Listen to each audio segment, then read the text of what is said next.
Hello friends, welcome back to Anvesha channel. आज हम लोग पढ़ेंगे शिक्षण सहायक सामग्री। ठीक है, परंपरागत, आधुनिक और आईसीटी आधारित। ठीक है, तो ये टॉपिक हमारे सिलेबस में है, तो इस टॉपिक को हम लोग पूरे विस्तार से पढ़ेंगे। ठीक है, ये काफ़ी इंपॉर्टेंट टॉपिक है।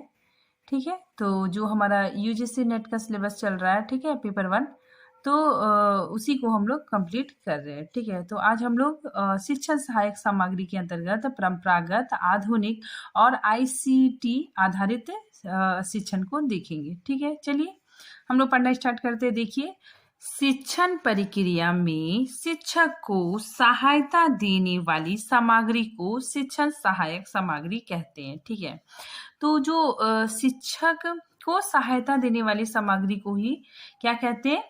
शिक्षण सहायक सामग्री कहते हैं। ठीक है, तो ये सिंपल भाषा में आप लोग समझ जाइए कि शिक्षण प्रक्रिया में शिक्षक को सहायता देने वाली सामग्री क्या कहलाती है? शिक्षण सहायक सामग्री कहलाती है। ठीक है, इसकी एक और परिभाषा हम लोग देखते हैं। देखिए, पाठ को ठीक से समझाने के लिए, ठीक है, एक शिक्षक जिन जिन सामग्रियों का, ठीक है, जिन जिन सामग्रियों का प्रयोग करता है वह शिक्षण सामग्री या फिर शिक्षण अधिगम सहायक सामग्री कहलाती है। ठीक है, जैसे एग्जांपल हम लोग देख सकते हैं ब्लैक बोर्ड। ठीक है, शिक्षक ब्लैक बोर्ड का यूज करता है। ठीक है, ग्लोब, चार्ट, फिगर, तो ये सब क्या है? शिक्षण सहायक सामग्री है। ठीक, अब हम लोग देखते हैं शिक्षण अधिगम सामग्री की विशेषताएं। ठीक है, अब हम लोग इसकी विशेषताएं देखते हैं। ठीक है, देखिए, छात्रों के ध्यान को अधिगम की ओर आकर्षित रखना। ठीक है, तो जो शिक्षक शिक्षण सामग्री का इस्तेमाल करता है, ठीक है, तो उससे क्या होता है कि छात्र उसकी ओर आकर्षित होते हैं। ठीक है, जैसे देखिए, कोई भी टीचर पढ़ा रहा है, ठीक है, पढ़ाते हुए अगर वो ब्लैक बोर्ड में कुछ लिखता है तो सारे जो छात्र होते हैं, ठीक है, उसका ध्यान मतलब ब्लैक बोर्ड में लिखा हुआ लिखे हुए चीज पे आ जाता है। ठीक है, तो सब क्या हो जाते हैं? एक्टिव हो जाते हैं। ठीक है, सबका ध्यान आकर्षित हो जाता है। ठीक है, तो उसी को यहाँ पे लिखा गया है कि छात्रों के ध्यान को अधिगम की ओर आकर्षित रखना। ठीक है, नेक्स्ट देखिए, शिक्षण में विविधता उत्पन्न करने में सहायक। ठीक है, तो देखिए, शिक्षण सामग्री का उपयोग करने से क्या होता है कि शिक्षण में विविधता उत्पन्न करने में ये सहायक होता है। ठीक है, जैसे देखिए, कोई भी मतलब टीचर है, वो मतलब एक ही विधि से पढ़ा रहा है। ठीक है, मान लीजिए लेक्चर विधि से पढ़ा रहा है, तो छात्र छात्र क्या हो जाएंगे? बोर हो जाएंगे। ठीक है, रोज रोज मतलब सिर्फ लेक्चर विधि से पढ़ाना। ठीक है, लेकिन कभी कभी टीचर क्या करेगा? कुछ टीचिंग एड्स का यूज करेगा। ठीक है, कभी चार्ट दिखा दिया, ठीक है, कभी कोई फिगर दिखा दिया, तो इससे क्या हो जाता है कि विविधता में सहायक होता है। ठीक है, तो इस तरह शिक्षण भी क्या होता है? रुचिकर बनता है। ठीक है, आगे देखिए, अमूर्त और स्पष्ट विचारों को डायग्राम तथा चित्रों के माध्यम से स्पष्ट करने में सहायक। ठीक है, जो अमूर्त चीज है, ठीक है, उसको मतलब डायग्राम से, ठीक है, चित्रों से स्पष्ट करने में भी शिक्षण सहायक सामग्री हेल्प करता है। ठीक है, जैसे देखिए, सूरज के चारों तरफ मतलब जो प्लैनेट है, ठीक है, उसका परिक्रमा करते हैं। ठीक है, तो इस चीज को अगर शिक्षक इसी तरह बोलेगा तो मतलब बच्चे नहीं समझेंगे। ठीक है, उसको डायग्राम से समझाएंगे, ठीक है, चित्र के माध्यम से समझाएंगे, तो वो अमूर्त चीज है। ठीक है, तो अमूर्त चीज छात्रों में स्पष्ट हो जाएगा। ठीक है, आगे देखिए, अधिगम रुचिकर होता है। ठीक है, तो शिक्षण सहायक सामग्री का इस्तेमाल करने से अधिगम क्या होता है? रुचिकर होता है। ठीक है, फिर आगे देखिए, विषय की निरस्तता और कठिनाइयां समाप्त करने में सक्षम। ठीक है, तो शिक्षण सहायक सामग्री की विशेषता क्या है कि ये विषयों की जो निरस्तता होता है, ठीक है, और जो कठिन होता है, ठीक है, मतलब समझने में कठिनाई होता है, ठीक है, उसको समाप्त करने में सहयोग देता है। अब हम लोग देखते हैं परंपरागत शिक्षण प्रणाली। ठीक है, तो सबसे पहले समझते हैं कि परंपरागत शिक्षण प्रणाली क्या होती है। ठीक है, जो परंपरा से चली आ रही हो। ठीक है, जैसे देखिए, गुरुकुल की जो शिक्षा थी, ठीक है, वो क्या था? एक परंपरागत शिक्षण था। ठीक है, उसमें मतलब जो छात्र होते थे, ठीक है, वो गुरु के पास ज्ञान अर्जन करते थे। ठीक है, तो ये जो रिवाज है, ये मतलब चला आ रहा था। ठीक है, तो यही है परंपरागत शिक्षण प्रणाली। ठीक है, देखिए, इसमें पारंपरिक शिक्षा, जिसे पारंपरिक शिक्षा या प्रथागत शिक्षा के रूप में जाना जाता है। ठीक है, तो इसे प्रथागत शिक्षा के रूप में जाना जाता है। ठीक है, इसका तात्पर्य क्या है, देखिए, उन स्कूलों में लंबे समय से स्थापित रीति रिवाज से जिसका समाज पारंपरिक रूप से उपयोग करता है। ठीक है, तो पारंपरिक शिक्षण में क्या होता है कि जो विद्यालय में लंबे समय से जो रीति रिवाज का उपयोग करते हुए शिक्षा दी जा रही है। ठीक है, तो पहले जो गुरुकुल था, ठीक है, उसमें विद्यार्थी जाते थे, ठीक है, गुरु के पास ज्ञान अर्जन करते थे। ठीक है, तो वो परंपरा सदियों से चली आ रही थी। ठीक है, पारंपरिक शिक्षा पद्धति, जिसे चॉक एंड टॉक के रूप में जाना जाता है। ठीक है, चॉक मतलब क्या हो गया, ब्लैक बोर्ड। ठीक है, और टॉक का मतलब व्याख्यान करते हुए। ठीक है, तो जो गुरुकुल में जो शिक्षा दी जाती थी, ठीक है, पहले जो शिक्षा दी जाती थी उसमें क्या होता था, ब्लैक बोर्ड का इस्तेमाल होता था। ठीक है, और ज्यादातर जो गुरु होते थे, ठीक है, वो क्या करते थे, लेक्चर विधि के माध्यम से, ठीक है, कोई भी चीजों को व्याख्यान करते थे। ठीक है, और छात्र उसको मतलब चुपचाप सुनता था। ठीक है, और इस तरह ज्ञान का अर्जन करता था। ठीक है, आगे देखिए, शिक्षण का यह पुराना तरीका सभी पाठ और स्मरण तकनीकों में था। ठीक है, तो जो शिक्षण का यह जो तरीका था, ठीक है, इसमें पाठों को क्या किया जाता था, याद किया जाता था। ठीक है, मतलब उसको स्मरण करने में, ठीक है, रटने पे ज्यादा जोर दिया जाता था। ठीक है, फिर देखिए, परंपरागत संस्थाओं में केवल औपचारिक शिक्षा दी जाती थी। ठीक है, जो परंपरागत संस्था होती थी उसमें जो सिर्फ मतलब औपचारिक शिक्षा दी जाती थी। ठीक है, औपचारिक शिक्षा क्या हो गया, जो हम लोग बुक में पढ़ते हैं। ठीक है, जो मतलब किताबों में लिखा होता है। ठीक है, तो वो क्या हो गया औपचारिक शिक्षा। ठीक है, और जो हम समाज से सीखते हैं, परिवार से सीखते हैं। ठीक है, तो वो क्या हो गया, अनौपचारिक शिक्षा। ठीक है, तो इसमें सिर्फ औपचारिक शिक्षा दी जाती थी। आगे देखिए, यह प्रणाली शिक्षक वर्ग, ठीक है, को नियंत्रित करने के लिए भी जिम्मेदार है। ठीक है, तो इस पर जो परंपरागत शिक्षण है, ठीक है, तो इसमें मतलब टीचर की भूमिका रहती थी। ठीक है, मतलब इसमें शिक्षक प्रमुख होता था। ठीक है, फिर आगे देखिए, जहां शिक्षक ब्लैक बोर्ड का उपयोग करता था, ठीक है, तो शिक्षक क्या करते थे, ब्लैक बोर्ड का उपयोग करते थे। ठीक है, और अवधारणाओं को समझाता था। ठीक है, जो कॉन्सेप्ट है उसको समझाता था। ठीक है, छात्र शिक्षक की बातों को ध्यानपूर्वक सिर्फ सुनता था। ठीक है, तो वो श्रोता बनकर छात्र शिक्षक की बातों को सुनता था। ठीक है, और सारा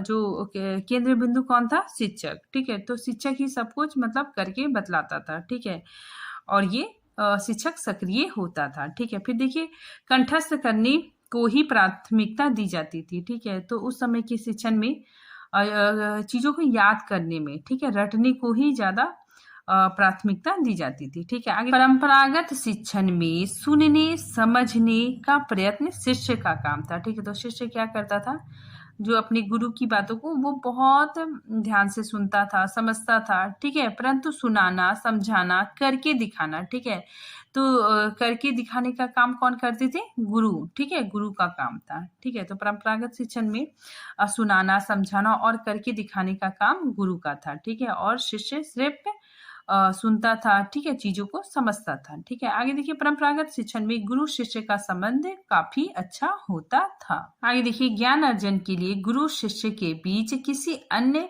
की कोई भूमिका नहीं होती थी। ठीक है, तो ज्ञान अर्जन में गुरु शिष्य के बीच किसी अन्य की कोई भूमिका नहीं होती थी। ठीक है, मतलब कोई भी क्रियाकलाप नहीं कराया जाता था। ठीक है, आगे देखिए, परंपरागत स्कूलों का वातावरण कृत्रिम। ठीक है, जो परंपरागत स्कूल होते थे, ठीक है, उसका वातावरण कैसा था, कृत्रिम था। ठीक है, और अमनोवैज्ञानिक माना जाने लगा। ठीक है, शिक्षा के सच्चे उद्देश्य को प्राप्त नहीं किया जा सकता था। ठीक है, तो इस तरह शिक्षा का जो सच्चा उद्देश्य है उसको प्राप्त नहीं किया जा सकता था। ठीक है, फिर देखिए, ब्रिटिश राज स्थापित होने से आधुनिक शिक्षा का प्रसार बढ़ने लगा। ठीक है, तो ब्रिटिश राज्य जब स्थापित हुआ तो मतलब शिक्षा में भी इसका प्रभाव पड़ा। ठीक है, तो इससे आधुनिक शिक्षा का भी प्रसार बढ़ने लगा। ठीक है, तो याद रखिएगा आप लोग, ब्रिटिश राज स्थापित होने के बाद आधुनिक शिक्षा का प्रसार बढ़ने लगा।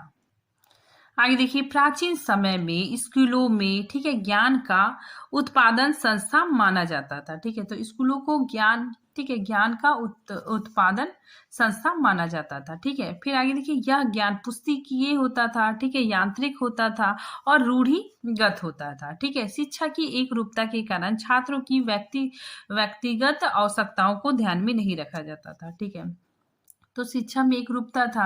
ठीक है, तो एक रूपता के कारण छात्रों का जो व्यक्तिगत आवश्यकताओं को ध्यान में नहीं रखा जाता था। ठीक है, क्योंकि देखिए जो छात्र होते हैं वो सब मतलब विभिन्न प्रकार के होते हैं। ठीक है, व्यक्तिगत स्तर से सब अलग अलग होते हैं। ठीक है, कोई बहुत जल्दी सीखता है, ठीक है, कोई बहुत धीरे सीखता है। ठीक है, और हर विद्यार्थी का मतलब अलग अलग इंटरेस्ट होता है। ठीक है, उसके अकॉर्डिंग मतलब परंपरागत शिक्षा में शिक्षण नहीं दिया जाता था। ठीक है, फिर क्रम सहगामी क्रियाएं, ठीक है, जैसे मतलब खेल से संबंधित हो गया, ठीक है, कला से संबंधित हो गया। ठीक है, को कैरिकुलम एक्टिविटी को कोई भी महत्व नहीं दिया जाता था। ठीक है, फिर देखिए परंपरागत शिक्षण सहायक सामग्री निम्नलिखित है। ठीक है, अब हम लोग देखते हैं परंपरागत शिक्षण सहायक सामग्री निम्नलिखित है। क्या क्या है देखिए, ब्लैक बोर्ड, ठीक है, पुस्तक, चार्ट, चित्र, ठीक है, पोस्टर, मानचित्र, ठीक है, एटलस, ग्लोब, पहेलियां, कहानी, नाटक, ठीक है, अभिनय नाटक, शब्दकोश, ठीक है, संदर्भ बुक, खिलौने, ठीक है, खिलौनों के द्वारा भी बच्चों को समझाया जाता है। ठीक है, समझाया जाता था। ठीक है, अबैकस, फिर विज्ञान प्रयोग उपकरण सामग्री और क्यूज। ठीक है, तो ये अब पारंपरिक शिक्षण सहायक सामग्री है। ठीक है, जो उस समय इस्तेमाल होते थे। ठीक है, जो पारंपरिक शिक्षण है, ठीक है, ये गुरुकुल समय से, ठीक है, वहां से लेकर मतलब काफी दिनों तक चलता है। ठीक है, उसके बाद फिर अंग्रेजों का आगमन होता है। ठीक है, ब्रिटिश साम्राज्य स्थापित हो जाता है। ठीक है, उसके बाद फिर आधुनिक शिक्षा का आगमन होता है। पारंपरिक शिक्षण प्रणाली में प्रयुक्त विधियां, ठीक है, कौन कौन विधियों का इस्तेमाल होता था। ठीक है, देखिए व्याख्यान विधि, ठीक है, कहानी विधि का उपयोग होता था। ठीक है, पाठशाला विधि, वाद विवाद विधि, ठीक है, प्रश्नोत्तर विधि, कथा वाचन विधि। ठीक है, नेक्स्ट देखिए प्रदर्शन विधि, ठीक है, व्याकरण विधि, फिर व्याकरण अनुवाद विधि। ठीक है, तो ये सारी विधि का उपयोग पारंपरिक शिक्षण प्रणाली में किया जाता है। अब हम लोग देखते हैं आधुनिक शिक्षण प्रणाली। ठीक है, इसमें देखिए पेस्टालॉजी, ठीक है, फ्रॉबिल, हर्बर्ट, मॉन्टेसरी, ठीक है, नॉन पाकाहस्ट एवं टैगोर, ठीक है, जैसे शिक्षा शास्त्री। ठीक है, तो ये सारे कौन है, शिक्षा शास्त्री है। ठीक है, तो जैसे शिक्षा शास्त्रियों ने इस बात पर बल दिया कि शिक्षा बालक के लिए है, ना कि बालक शिक्षा के लिए। ठीक है, अर्थात इन्होंने बालक केंद्रित शिक्षा पर बल दिया। ठीक है, तो ये जो शिक्षा शास्त्री है, ठीक है, इन्होंने बाल केंद्रित शिक्षा पर बल दिया। ठीक है, फिर देखिए परंपरागत संस्थाओं की नीरस, ठीक है, नीरस तथा निर्जीव शिक्षा का विरोध किया। ठीक है, तो इन्होंने परंपरागत शिक्षण का विरोध किया। ठीक है, उनके जिसके अनुसार बालक की व्यक्तिगत विभिन्नता की अवहेलना करके उनके मस्तिष्क में ज्ञान को बलपूर्वक ठूसने का प्रयास किया जाता था। ठीक है, तो हम लोग को पता है कि परंपरागत शिक्षण में क्या होता था कि बालक की व्यक्तिगत विभिन्नता की अवहेलना की जाती थी। ठीक है, साथ ही उनके मस्तिष्क में ज्ञान को बलपूर्वक ठूसने का प्रयास किया जाता था। ठीक है, आगे देखिए नए नए शैक्षिक प्रयोग किए गए। ठीक है, जब आधुनिक शिक्षा का आगमन हुआ तो नए नए शैक्षिक प्रयोग किए गए। ठीक है, जिससे आधुनिक शिक्षा का जन्म हुआ। ठीक है, भारत में ब्रिटिश सरकार की नीतियों का प्रभाव रहा। ठीक है, तो भारत में ब्रिटिश सरकार की नीतियों का प्रभाव पड़ा। ठीक है, आधुनिक शिक्षा के मुख्य तौर पर निम्न प्रभाव पड़े। ठीक है, तो आधुनिक शिक्षा पर मुख्य रूप से निम्न प्रभाव पड़े। देखिए क्या क्या प्रभाव पड़ा। आधुनिक शिक्षा में पाठ्य वस्तु की अपेक्षा बालक की रुचियों, ठीक है, क्षमताओं एवं स्वतंत्र चिंतन को अधिक महत्व दिया गया। ठीक है, तो आधुनिक शिक्षा का आगमन होने से बालक की रुचियों, ठीक है, उसके क्षमताओं, ठीक है, और स्वतंत्र चिंतन को स्थान दिया जाने लगा। ठीक है, उसको महत्व दिया जाने लगा। ठीक है, आगे देखिए करके सीखने पर बल दिया जाने लगा। ठीक है, तो आधुनिक शिक्षण प्रणाली में करके सीखने पर बल दिया जाने लगा। ठीक है, विद्यार्थी केंद्रित शिक्षण। ठीक है, तो इसके बाद विद्यार्थी केंद्रित शिक्षण हो गया। ठीक है, पहले परंपरागत शिक्षण में शिक्षक उसमें केंद्र बिंदु में होता था। ठीक है, लेकिन आधुनिक शिक्षण प्रणाली में विद्यार्थी केंद्रित शिक्षण हो गया। ठीक है, फिर आगे देखिए, आधुनिक शिक्षण प्रणाली में कंप्यूटर, स्मार्ट बोर्ड, ठीक है, पावर पॉइंट्स के माध्यम से शिक्षण होने लग गया। ठीक है, फिर आगे देखिए, आधुनिक शिक्षण सहायक सामग्री में उन्नत शिक्षण सामग्री तथा उच्च शिक्षण कौशल पाया जाता है। ठीक है, तो जो आधुनिक शिक्षण सहायक सामग्री है, ठीक है, उसमें क्या है कि उच्च शिक्षण कौशल पाया गया है। इसमें शिक्षण का स्तर ऊंचा पाया जाता है। ठीक है, फिर आगे देखिए, इसमें प्रशिक्षित शिक्षक तथा नवीन तकनीकी से पूर्ण कक्षाओं में शिक्षण कार्य संचालित होता है। ठीक है, तो आधुनिक शिक्षण प्रणाली में क्या हो गया कि शिक्षक भी प्रशिक्षित शिक्षक थे। ठीक है, और नवीन तकनीकी का प्रयोग होने लगा। ठीक है, और फिर शिक्षण का कार्य संचालित होने लग गया। ठीक है, फिर देखिए, आधुनिक शिक्षण सहायक प्रणाली में कक्षाओं में विशेष रूप से कंप्यूटर, ठीक है, वीडियो, स्लाइड आदि सामग्री का प्रयोग होता है। ठीक है, तो आधुनिक शिक्षण में क्या होने लगा, कंप्यूटर का यूज होने लग गया। ठीक है, वीडियो, स्लाइड, प्रोजेक्टर, ठीक है, ये सारे तकनीकी का उपयोग होने लगा। ठीक है, अभी भी देखिए, अभी के जो स्कूल कॉलेज है, ठीक है, उसमें आपको मतलब कंप्यूटर, ठीक है, वीडियो, स्लाइड, ये सब देखने को आप लोगों को मिल जाएगा। ठीक है, तो ये आधुनिक शिक्षण सहायक सामग्री के अंतर्गत आता है। ठीक है, फिर आगे देखिए, आधुनिक शिक्षण प्रणाली आधुनिक बदलाव के प्रति सजग है। ठीक है, तो इसमें आधुनिक बदलाव हुआ। ठीक है, तो आधुनिक बदलाव के प्रति सजग है ताकि अधिक से अधिक तकनीकी व अन्य सहायक सामग्री को अपनाकर शिक्षण को मजबूत बनाया जाए। ठीक है, तो आधुनिक शिक्षा में तकनीकी का उपयोग कर ठीक है, तकनीकी का उपयोग करके जो शिक्षण है, ठीक है, इसको और भी ज्यादा प्रभावशाली बनाया जाए। ठीक है, इस प्रकार आधुनिक शिक्षण सहायक प्रणाली शिक्षक, शिक्षार्थी तथा शैक्षिक वातावरण सभी दृष्टियों से महत्वपूर्ण है। अब हम लोग देखते हैं आईसीटी आधारित शिक्षण प्रणाली। ठीक है, तो देखिए, जो आधुनिक शिक्षण प्रणाली है, ठीक है, और जो आईसीटी आधारित शिक्षण प्रणाली है, ठीक है, ये दोनों मतलब सेम ही है। ठीक है, दोनों मतलब काफी मिलता जुलता है। ठीक है, तो देखिए, आईसीटी बेसिस टीचिंग सिस्टम। ठीक है, अगर इसका फुल फॉर्म देखिए तो क्या होता है, इंफॉर्मेशन एंड कम्युनिकेशन टेक्नोलॉजी। ठीक है, तो देखिए, 2001 में ये अस्तित्व में आया। ठीक है, और ये वेब बेसिस है, मतलब इसमें इंटरनेट का प्रयोग होता है। ठीक है, तो आप लोग मतलब जनरली समझ लीजिए, अगर ऑनलाइन कोई भी चीज आता है, ठीक है, कंप्यूटर, मोबाइल, ठीक है, इन तीनों चीजों से संबंधित जो भी टीचिंग एड्स होंगे, ठीक है, वे सारे आईसीटी बेसिस होंगे। ठीक है, तो इसमें बस यही है कि कंप्यूटर, मोबाइल, ठीक है, जो ऑनलाइन से संबंधित होगा, ठीक है, वो आईसीटी बेसिस टीचिंग सिस्टम होगा। ठीक है, फिर आगे देखिए सूचना एवं संचार, ठीक है, प्रौद्योगिकी आईसीटी एक व्यापक क्षेत्र है। ठीक है, सूचना के संचार के लिए सभी प्रकार के प्रौद्योगिकी समाहित है। ठीक है, तो इसमें जो सूचना के जो प्रकार है, ठीक है, वो इसमें सम्मिलित है। ठीक है, देखिए, यह radio, television, cell phone, computer आदि के अनुप्रयोगों से सूचना प्रसार करता है। ठीक है, फिर आगे देखिए, यह उच्च शिक्षा में शैक्षिक अवसरों को, ठीक है, ये क्या करता है, शैक्षिक अवसरों को विस्तृत करने, ठीक है, उच्च शिक्षा के क्षेत्र में उल्लेखनीय विकास एवं शिक्षा की गुणवत्ता, ठीक है, ये क्या करता है, ये जो शिक्षा की जो गुणवत्ता है, ठीक है, उसको बढ़ाने में योगदान देता है। ठीक है, तो बढ़ाने के लिए महत्वपूर्ण साधन है। ठीक है, आगे देखिए, आधुनिक एवं आईसीटी आधारित शिक्षण में क्लासरूम में एलसीडी प्रोजेक्टर, ठीक है, और व्हाइट बोर्ड द्वारा प्रतिस्थापित किए गए हैं। ठीक है, तो जो कक्षा में जो प्रोजेक्टर यूज होता है, ठीक है, व्हाइट बोर्ड यूज होता है, ठीक है, स्मार्ट बोर्ड यूज होता है, ठीक है, वे सारे आईसीटी बेस के अंतर्गत आ जाएगा। ठीक है, फिर आगे देखिए, इसमें शैक्षिक संस्थाओं में उच्च तकनीकी उपकरणों के पूर्ण उपयोग शामिल है। ठीक है, तो इसमें जो शैक्षिक संस्थान है, ठीक है, उसमें उच्च तकनीकी उपकरणों का प्रयोग होता है।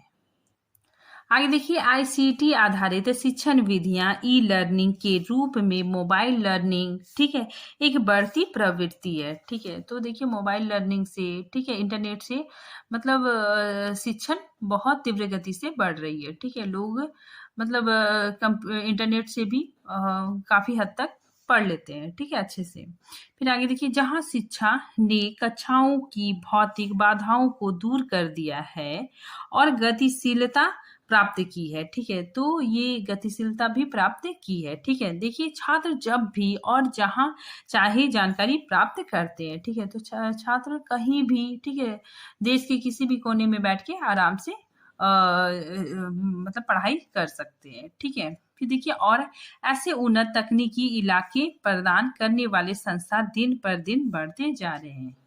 ठीक है, अब देखिए हम लोग इसके गुण देखते हैं। ठीक है, आईसीटी बेस शिक्षण के गुण देखते हैं। ठीक है, इससे क्या क्या फायदे हो रहे हैं। ठीक है, देखिए समूह गतिविधि की मदद से छात्रों के बीच अधिक के साथ सहभागिता और सीखने की प्रक्रिया होती है। ठीक है, तो इसमें समूह में छात्र सीखते हैं। ठीक है, और सीखने की प्रक्रिया इसमें बढ़ती है। ठीक है, फिर आगे देखिए, छात्रों को विषय को बेहतर ढंग से समझने में मदद करता है। ठीक है, तो ये तकनीकी के द्वारा छात्रों को बेहतर ढंग से सीखने में मदद करता है। ठीक है, छात्रों को अधिक समय तक अवधारणा को याद रखने में मदद करता है। ठीक है, तो टेक्नोलॉजी से पढ़ने से, ठीक है, आईसीटी आधारित शिक्षण से जो विद्यार्थी है, ठीक है, वो पढ़ते हैं तो उनका जो कॉन्सेप्ट है वो मतलब काफी क्लियर हो जाता है। ठीक है, फिर याद रखने में भी मददगार होता है। ठीक है, फिर आगे देखिए, आधुनिक शिक्षण विधियां शिक्षक कम समय में अधिक पाठ्यक्रम को कवर कर सकते हैं। ठीक है, तो आधुनिक शिक्षण विधियों से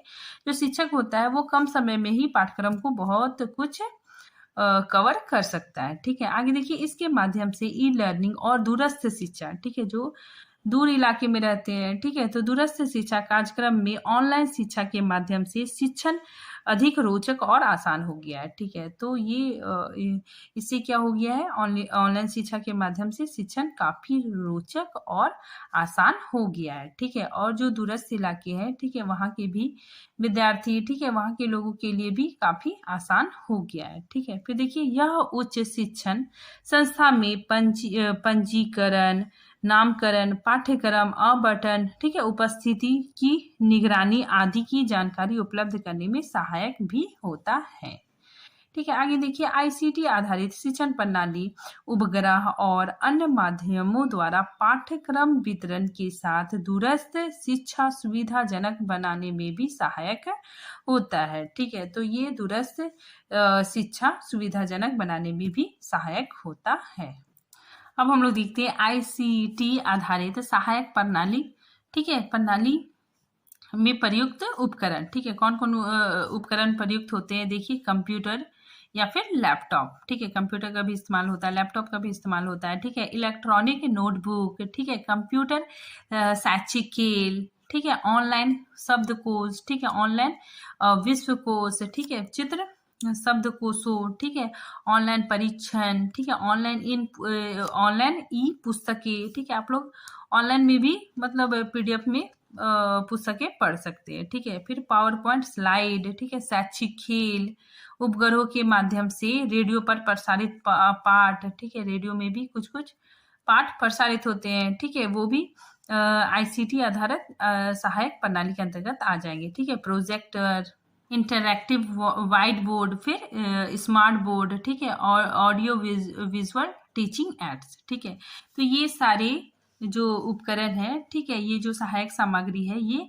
आईसीटी आधारित के अंतर्गत आ जाएगा। ठीक है, तो आई होप आप लोगों को ये वीडियो काफी अच्छे से समझ में आ गया होगा। ठीक है, मिलते हैं नेक्स्ट टॉपिक में। ठीक है, तब तक के लिए थैंक यू।